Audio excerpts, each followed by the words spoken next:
Welcome to this week's episode of the Going OB Golf Podcast. This week I'm speaking to Jen from Shotscope. She was good enough to give up her time to come on and have a chat with me about the product.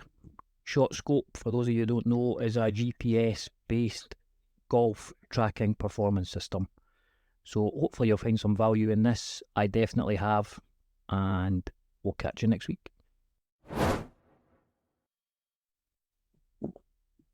As I mentioned in the intro there, I'm joined today by Jen from Shotscope. I'm actually really excited about this interview today because this could be the day that my golfing fortunes change, hopefully. I've been a Shotscope user for a number of years, and I tried to use the data, but I don't use the data to the best of my ability, and the best of the data's ability, obviously, to work on the things I should be working on, and I end up just going back to using it as a GPS when there is so much more to it. So reached out to the guys at Shotscope. Jen's here to speak to me today. Jen, nice to meet you. Thanks for having me on. Happy to try and get into some stats and data and hopefully get you playing better golf. Perfect. Because I heard the claim is that it's 4 point something shots better, is it? Yeah, so we find generally users that start tracking their game will improve by around 4 shots. And it's as simple as they learn how far they hit their clubs on the course, they make better decisions, and they're just a bit more confident in general. Yeah, it is really helpful. Yeah, I've been watching the Radar Riley stuff. You know, he's doing all the adverts that pop up all the time. So he's a great ambassador for your products, actually, because he's such a likeable guy. He's done pretty well for us. He's just new in this year, but he's been a nice face to have at the front of the brand. Yeah, yep. Can't complain with that one. So do you just want to give me a quick rundown of the company, what's involved in it? You're obviously a GPS-based company, but I think you're a lot more than just this is what your distance is to the front, middle and back to the green. So I'll just open it up to you for a second or a couple of minutes if you just want to give us a bit of a rundown. Yeah, so Shotscope pretty much started around trying to help golfers get better. We're based in Edinburgh and we were founded by just a guy called David who loved playing golf, and he was the geeky golfer at the club that would track all his stats on the scorecard, and he wanted to find a better process for doing that. So he came up with what was Shotscope V1 back in the day, and it was a shot tracker for on the course, but it didn't actually give you any GPS capabilities at all. It just plotted your way around the golf course.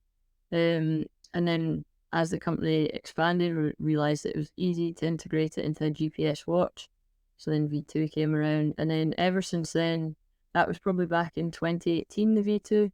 Since then, it's just been about refining the technology and making the watches look a little bit nicer, a bit more customizable, and adding more features to them.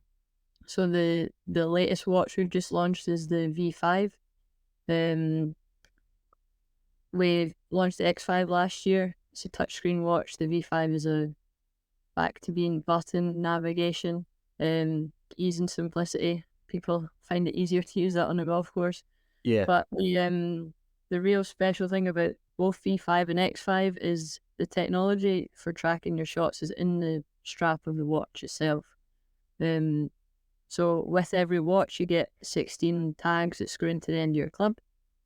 And while you're swinging on the golf course, the watch detects, all right, so she's got a driver in her hands and she's here on this golf course.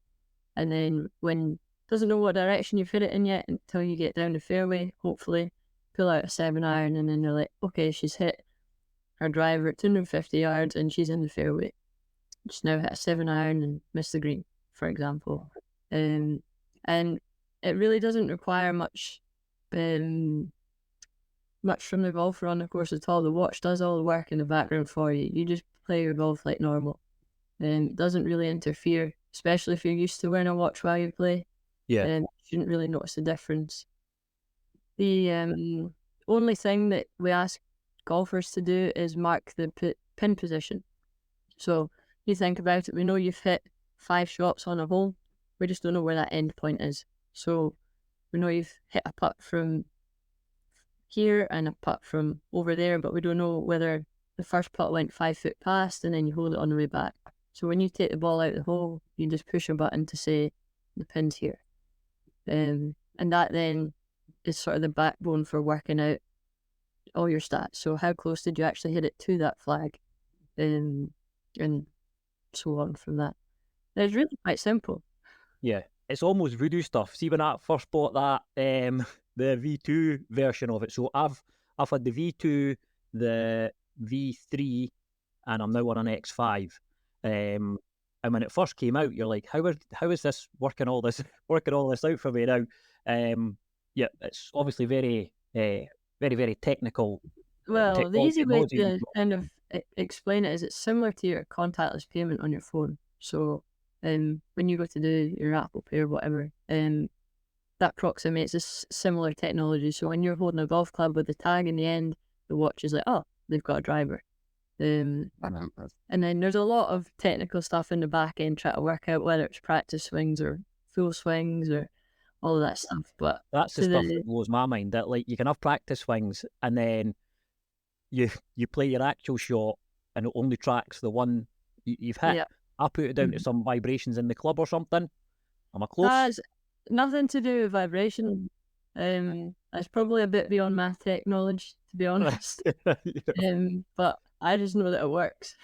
Yeah, well, you're right though, and it is so easy to use to the extent that you just pull the club. I always make sure, particularly with the X5, it's got the wee number in the top corner, so I make sure, I've got the 7 iron or I've got the whatever else. Yeah. The putting one's bad for me though. Like I do tend to forget to press the button sometimes, and then I either run onto the course and try and click it, or I have to scribble it down, and then when I get finished, I go back in, and then you can add it on the dashboard. So do you want to quickly talk about the dashboard that you can do afterwards? Because that's really good technology as well. Yeah, I mean, so once you've finished playing around, you upload it to the mobile app. You can view it on your phone, on the Shotscope app, or I don't know if you can hear, but ice cream van. Yeah. Hopefully you stop playing that soon. Apologies. Do you want me to pause this and you can run out and get one? No, I'm all good. Not really ice cream weather today. It's been hammering it down all day. Oh, it has. It's been horrendous today. I know. Horrendous. Sorry. I'll maybe just wait for him to stop. That's all right. Just yeah,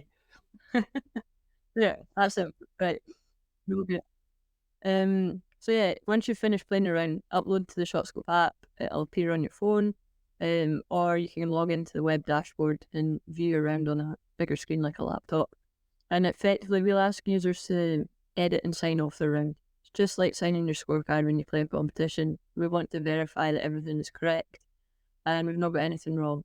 And in there, it's your chance to move any shots if they're slightly off, or if, for example, you've laid up on a par 5 or you've had to hack it out the trees, you can mark that shot as a positional, and it then gets excluded from any of your stats for like shots attempting to hit the green. We don't really want them to skew it.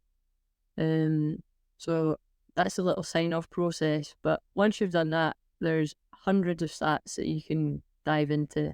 And for some people, it can be a bit daunting. It's something that we're working on internally to try and improve and make it a bit more simple to start with, sort of giving little key overviews and summaries like, you did this well today, you could do this better next time.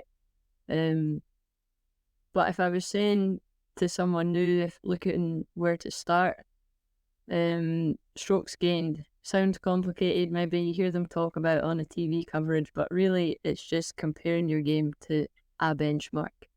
The pros use it all the time, and on Shotscope we've built out handicap benchmarks. So if you're a 7 or 8 handicap trying to get to a 5 handicap, you can see exactly what areas of your game you're losing shots against that 5 handicap. So that would be my first recommendation. Look at your strokes gained, pick your handicap you want to compare against, and it'll give you quite clearly a positive or a negative number for tee shots, approaches, short game and putting. And if, for example, you're losing 3 shots off the tee, you can go and look at your tee shot stats and see, right, what is it? Do I have a big right miss? Is it a left miss? And then you can go and work on that. But the strokes is a simple summary of what's good and what's bad. Yeah, so I've historically had an issue with drivers off the tee, right? I'm not a confident driver off the tee player.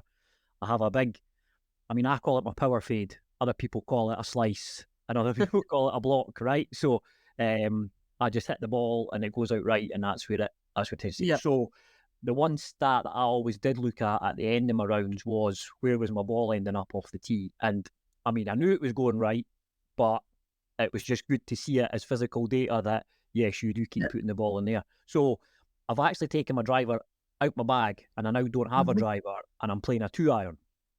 Okay. Right, because I feel my 2-iron keeps the ball in play more often. Now that stat has come down, so I am hitting more fairways with the 2-iron, but I'm losing distance. So because I'm obviously sacrificing the distance. Now I should probably just go and get a driver lesson and learn how to hit a driver long and straight. But for some reason, I'd rather just go buy other clubs and think that this is going to be the magic way that's going to help me. When I've had your technology on my wrist for years and not utilised it well enough to realise that. I then had heard something recently. I've watched quite a bit of. I go down YouTube rabbit holes sometimes. And it was one of, it was one of your videos.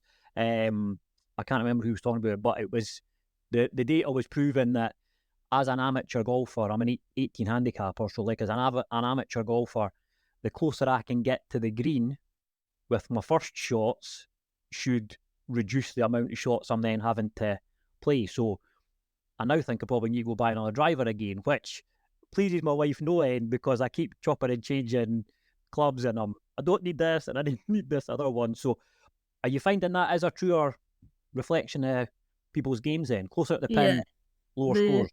Yeah, 100%. So the closer you can get to the hole, the less shots it's going to take you to finish that hole on average. Everyone maybe thinks, it's the same as like if you laid up on a par 5. I'm going to lay up to, I have a good number. I really like 100 yards. And most amateurs probably think they like 100 yards because they've hit it to a foot once or twice. And they're like, yeah, it's like a perfect wedge, I like it. But in reality, it's where does the bad shots from that distance go? Right. The bad one from 100 yards is arguably going to be worse than a bad one from 40 or 50 yards for the most part. Now, obviously, there's exceptions to everything, and I'm talking about averages in general, and there are outliers. But in the most part, the closer you can get to the hole, the better it's going to be. And the same as like, imagine, would you rather hit a 9-iron into a green or a 7-iron or a 6-iron? The 9-iron's going to get closer most of the time. That's where I'm struggling at the moment. So I'm maybe on a par 5. I'm going to show you my screen, right? So bear with me 2 seconds because I've pulled up my dashboard. Okay. Right. Don't laugh at my numbers, right? But can you see that? Yep. Right. So see these here, right? These are my driving ones. I think there must be an issue with where it's got 2-iron and it's got driver. On the thing, because my driving tag is actually on my 2-iron, so I don't quite know what's happened with that. But see how that's saying like 188. Yep. Is it performance average you should be looking at, or is it average that's looking at? Because even that is taking me down to like 165. So performance average would always recommend using that as your baseline when selecting a club. It just excludes all the sort of duffs, thins, tops, or ones that maybe hit the cart path and go miles or anything, and it gives you an average of if you were to hit the shot well, how far it would go. So use performance average. I've had those issues for years, and people still say to me, and it drives my dad mental because I've been playing with him for best part of about 25-30 years or something since I started playing, and he's like, oh, what'd you hit, a 3-iron? Well, no, what'd you hit, a 7-iron? And I'm like, I think about. And he's like, what do you mean you think about? Like I now have the data to tell me how far I'm hitting these clubs, and I'm not using it to the best of my ability. And what I will say as well is it's actually quite humbling that when you see physical stats like this, and I'm like, oh, I hit my 7-iron like 200 yards. No, I don't. I'm hit my 7-iron 171, as you can see from that's still pretty far. As you can see from there. That's long enough for an average golfer around these golf courses. Yeah, That's why we've got the benchmarks that we have in there. There's some distance benchmarks, and we've put ebooks out there that sort of compare, like, this is how far a 15 handicap actually hits their driver and 7-iron, and you don't need to hit it 300 yards like the Tour pros. Not everyone's doing that. Yes, there's different types of golfers. You'll get a 15 handicap that does hit it miles and one that hits it a lot shorter, but that's just golf. Everyone's a little bit different, but the averages do sort of create a bit of perspective and reality for most golfers, hopefully.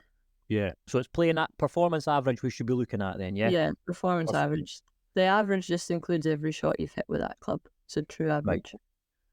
Because see, here's my kind of my tee shots. So again, I don't know if I'd said to you in my initial email, every year I kind of zero out what I've had. So I'll just delete my rounds and I start again, which probably isn't the right thing to do because I should have been building up data over the years and it seems like I'm starting afresh. So, but from the last few, you can see that I'm now like 50% in the fairway and I'm 20% in the right rough. And that's probably down to me using this 2-iron off the tee because I'm not blocking it out as far.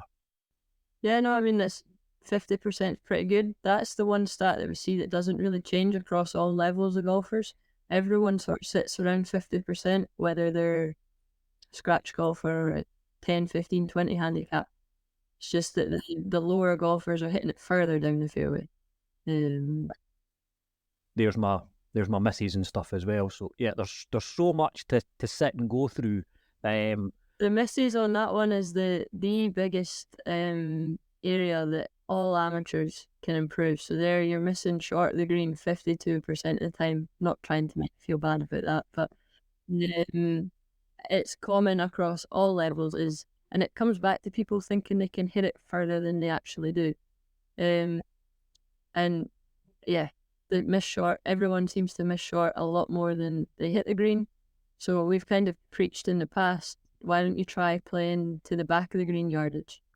Instead of just looking at the front or the middle or where the pin is, pick that back of the green number and just play to it. More often than not, if you hit a bad shot, it'll just come up short, but you'll still be on the green. Yeah. So you could give that a go next time you're out, and of course. Right, that's what I'm going to do. I'm going to look at those ones. I'll quickly show you my putting one as well because this one will not surprise you. Putting has been the worst part of my game for years. A lot of it has been down to green reading, and the kind of terror of not wanting to go past the hole, which is what you can see here. I'm 40% missing it short every time because I try to just not put it past. Yeah. Which is probably not an ideal setup. Radar done a good little video for us about leaving it short on the greens. If you knock it past, at least you're getting a rough look at the line on the way when it goes by. And if it's not there, it's never going in. Got to give it a chance. Yeah. See, I'm not bad from like 3 feet, but then it obviously starts to drop off. And I've seen a lot of the stuff, and we shouldn't be comparing ourselves to Tour pros, but you can't help it sometimes, eh? You see these guys and girls hitting. Yep, you see these guys and girls hitting the ball so far and chipping it close, and I'm like, why can I not do that? But probably a lot of it is down to not dedicating enough time to practice and not dedicating enough time to the right type of practice. So you can obviously use your technology for that as well. So what would you recommend? I know you said obviously shots gained is the main one. If you're going to look at something for your practice, what would you should be looking at? What's another maybe one or two? Yeah, well, I think the distance control, I kind of touched on it with the front, middle, back. Just making sure you're getting a good strike on your round. Across the board, that's where most people would come up short. Pun intended. Then the other area is the short game. The stats we see for the database on the whole is everyone's using lob wedges when they don't need to be using them. Like, just right. The easier shot to pull off, especially for mid to high handicaps, is just the traditional like bump and run, just keeping it low, if you hit it, you hit it fat, you hit it thin, the result of that is going to be better than a fat or thin lob wedge, where you're arguably going to then try and play another lob wedge from. So Yeah. just get the ball running as quickly as you can and putt from wherever possible. Obviously within reaching, and if you've got a bunker to chip over, it's a different story, but get your putter on it as soon as you can. Even if you don't think you're a good putter, you will gain some confidence with it. That would be it's very generic, but on the whole, that's what everyone could do with working on. But I guess that's the good thing about Shotscope is you can track it yourself and see exactly what you need to work on. So you use the strokes gain and say, right, what is my short game? I should maybe try a few more simple shots or work on having that one stock chip shot that I can rely on when I'm under a little bit of pressure or needing to try and save a par or a bogey or whatever it might be for in the... Yeah, it's interesting that you say like getting the putter on it as quick as possible. So I play down the coast a couple of times a year. My pal's a member at Kilspindy, so I go down and play down there with him. And I used to take the 60-degree wedge and try to like chip shots, flop shots, and all these type of things. It gets caught up in the wind and it blows away. So the best round I've actually played this year was at Kilspindy a couple of weeks ago, and I used my putter off the green. One of the ones I looked at, I was like 56 yards to the middle of the green, and I used my putter to just knock it close because I was trying to keep it under the wind. Because of that little bump and run shot that I tried to play, but not always pull off all the time. You'll find a lot of golfers over here in Scotland that play on links courses are generally pretty good at it. Just get it running quickly. But everyone likes to try and play the spinny wedge shot that they see the pros play, and but unfortunately it's just demoralising for a lot of us when we can't quite pull it off. As they say, boring golf can be good golf. It doesn't need to be big high flops and exciting. Just do the basics and do it well, and your scores will get better, hopefully. Yeah, and get the scores down. Yeah. Mm-hmm. Yeah. Well, I'd interviewed a girl that plays on the LET Access Tour last year from a previous podcast, Tara, and she was a big advocate of don't. Oh, were you? All right. Yeah, really nice girl. She was a very good interview, and she was really good advice wise and stuff. And that was what she was saying. She was like, "Why are you trying to play all these hero shots? Just bump and runs. That's all you need to be playing round all of these courses." So I have practiced it. So she'll be, if she listens to this, she'll be proud to know that I have been practicing it. But I still keep is it Texas wedging? Is that what they call it when you use your putter from there? So that could be the plan going forward. I don't have got much more to really speak to you about. Obviously, we've covered kind of benefits of it. What about for who would you say would benefit the most? Newer players coming into the game so that they can get an idea and try and work from there, or is it like really low handicappers, scratch folk? Do they still benefit from it? What do you think? Yeah, well, I think it can benefit everyone. Obviously, newer golfers or higher handicaps have got more room to improve. Like their skill level can improve really quickly, especially if they're new into the game. I think the thing with being new to golf is you don't want to overcomplicate things. You're probably still learning, thinking a bit about your swing when you're on the course. Like we've got a few golfers in the company that are new to the game and they track their shots, but they've said, look, I can find it quite demoralising when I see that I've made a 10 on a hole. I don't really want to look at that, as it's just like 7 iron, 7 iron, 7 iron or whatever. But it is helpful for them learning how far they hit their clubs when they hit it good, and how far even just having the GPS is good. But I think the ones that can really benefit is the guys that have maybe been playing off the same handicap for a while and they're not sure how they can get better. Using something like a V5 or X5 watch, it might just give you a couple of little insights as to here's a few ways you can improve without actually going for a lesson or changing anything drastic. It could be as simple as course strategy at your home course. Oh, I always make this is the hardest hole, and I always seem to make a double on that hole. How can I make a bogey? How can I make a par? And just, is it hitting a different club off that tee? There's loads of details in the dashboard like that that can really benefit sort of that golfer that's just been stuck in the same spot for a while and wants to try and get better, I'd say. Yeah, that's the basket I fall into. So I'll definitely be using them. What I've used it for as well, which I found quite helpful, when we've all got those holes that are difficult and we know it's just kind of our bogey hole that you're just never going to get round, was to see what other players are doing. So Yeah. I've gone on and had a look at people that play around my course, and right, the guy that shot the lowest round, what did he do off the tee here, and what's his handicap, and he's played up for a position on this one. So that was quite good. That function that you can get a look at other people's data as well. So no, I definitely think it's something that it has been underutilized on my wrist, and I do need to get better with it. And if this claim of 4 strokes works out, then that'll be good, because it might get me to a semi less high handicap or high-ish handicap.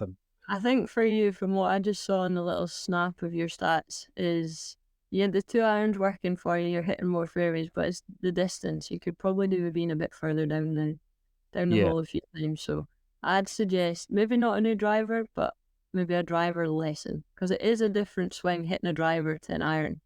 Yeah. And if you can build up your confidence with that, your scores will come down. Cool. Well, don't tell the wife, but I've ordered one of the mini drivers because I quite like I had a 5-wood for a while, and it was decent, and I could kind of keep that in play. And then I seen these mini drivers, and I'm like, oh, I wonder if that might work for me, because it's not going to be as intimidating as standing on the tee with maybe just think of it more like a 3-wood. Yeah. And just get something that keeps it in play and gets me a bit closer to the holes. Yeah. Perfect. So, anything new on the horizon for you guys? Have you got any new products? I know you're into the handheld lasers as well. So yeah, no, we've not really got much coming. It's been a busy couple of years for us. We launched a good few products last year.